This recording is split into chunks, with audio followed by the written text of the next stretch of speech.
Well, since that little short down and dirty video that we did on this teardrop trailer setup for boondocking, we've had several people request a more in-depth look at it. So let's just take a look.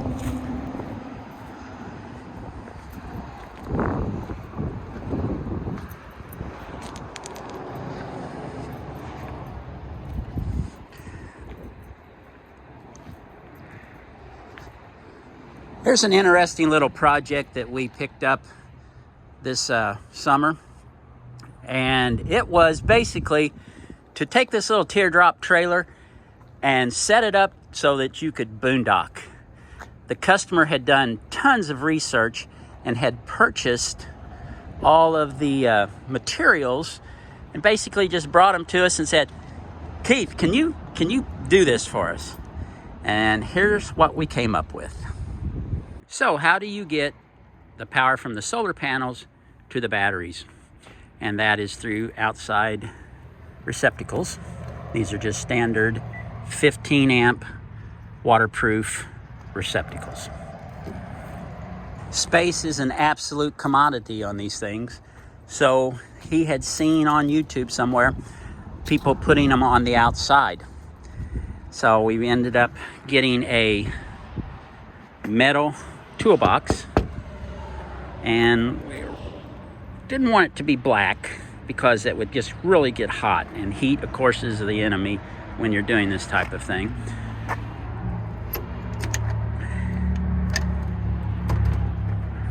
So there's the setup.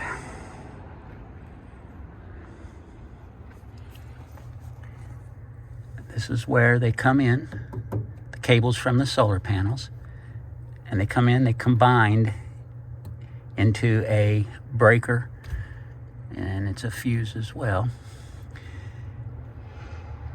From there, they go into the solar charger. The solar charger then has a cable that runs back to the battery. When you're hooked on shore power, as we are now, it has a converter, which of course the 110 powers it. The converter changes it into DC, and then there's another cable that runs back to the battery via another breaker / fuse.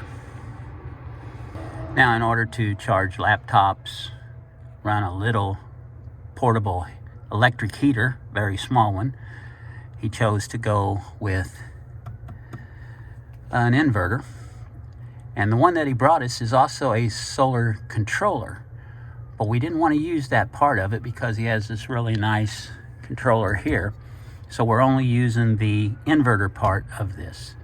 So whenever you are plugged into shore power, you've already got 110 and you don't need to use this.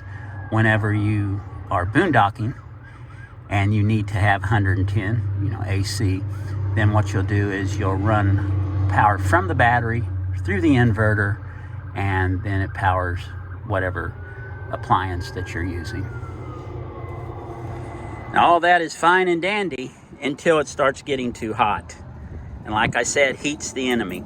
So what we had to do was figure out a way to keep this cool. So we decided to have fans. This one blows in, and this one sucks out. And what we did is we put a stack on it, so cool air from outside would come in here, heat goes up, and it would suck it out and blow it back out the bottom over here. And this, of course, is thermostat controlled. Now you're thinking, well, all that's going to do is underneath this box, it's going to just swirl. But what we did was we put a divider underneath it, so it's separated.